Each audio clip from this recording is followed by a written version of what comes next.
മരണം കൊണ്ടുപോകാത്തതായി ഒന്നേയുള്ളൂ ഈ ഭൂമിയിൽ. അത് നാം മറ്റുള്ളവർക്ക് നൽകിയ സ്നേഹവും ഒരു പിടി നല്ല ഓർമ്മകളുമാണ്. മിണ്ടാൻ ആരുമില്ലാത്തപ്പോൾ തേടി വരുന്നവരല്ല, മറിച്ച് മിണ്ടാൻ ഒരുപാട് പേർ ഉള്ളപ്പോഴും നമുക്ക് വേണ്ടി സമയം കണ്ടെത്തുന്നവരെയാണ് ചേർത്തു പിടിക്കേണ്ടത്.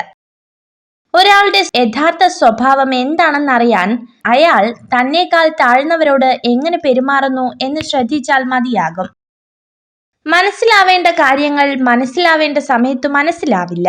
പിന്നെ മനസ്സിലായി തുടങ്ങുമ്പോഴേക്കും ഒരുപാട് വൈകിപ്പോകും. അതാണ് ജീവിതം. മനസ്സിലാക്കാത്തവരുടെ മുന്നിൽ ഒരിക്കലും ദുഃഖമെന്ന പുസ്തകം തുറക്കരുത്. കാരണം പരിഹാസം എന്ന അർത്ഥമേ ആ വരികൾക്കുണ്ടാകൂ.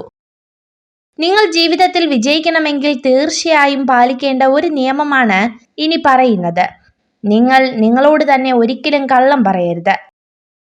കഴിഞ്ഞു പോയ ദിനങ്ങളെല്ലാം നല്ലതിനായിരുന്നു എന്ന് ചിന്തിക്കാൻ കഴിയുന്നുണ്ടെങ്കിൽ, കൈവിട്ടു പോയതൊക്കെ നഷ്ടങ്ങളായിരുന്നുവെന്ന് ചിന്തിക്കാതെ ജീവിക്കാൻ കഴിയുമെങ്കിൽ അവിടെയാണ് നമ്മുടെ ജീവിതം.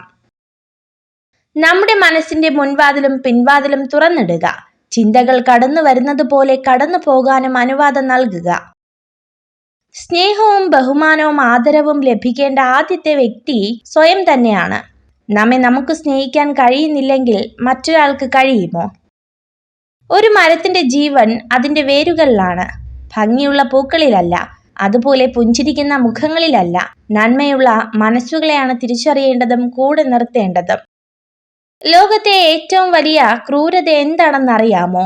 ഒറ്റയ്ക്കായ ഒരാൾക്ക് കൂട്ട് നൽകി വീണ്ടും അയാളെ ഒറ്റയ്ക്കാക്കി പോകുന്നതാണ്.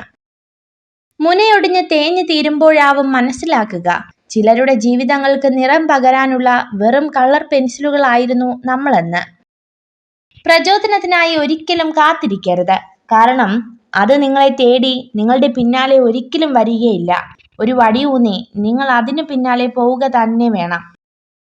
തെറ്റുകൾ ചെയ്യുന്നവർക്ക് സത്യം ഒളിപ്പിച്ചു വയ്ക്കാൻ ഒരു പ്രത്യേക കഴിവുണ്ടായിരിക്കും.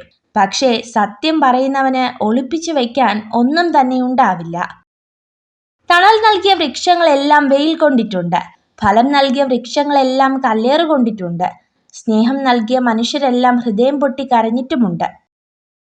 നിങ്ങൾ സ്നേഹിക്കുന്ന ഒരാളെ കാണുമ്പോൾ പുഞ്ചിരിക്കാതെ കടന്നു പോകാൻ ശ്രമിക്കുക. അവർക്ക് നിങ്ങളോട് തിരിച്ചു സ്നേഹമുണ്ടെങ്കിൽ അത് വെളിപ്പെടാൻ ഇത് സഹായിക്കും. മനോഹരമായ 1000 മുഖങ്ങളെക്കാൾ ഹൃദയം മികച്ചതാണ്. അതിനാൽ മുഖത്തേക്കാൾ മനോഹരമായ ഹൃദയമുള്ള ആളുകളെ തിരഞ്ഞെടുക്കുക. നിങ്ങൾ ഈ വീഡിയോ കണ്ടതിന് നന്ദി. ഇതുപോലുള്ള കൂടുതൽ വീഡിയോകൾക്കായി ചാനൽ സബ്സ്ക്രൈബ് ചെയ്യൂ.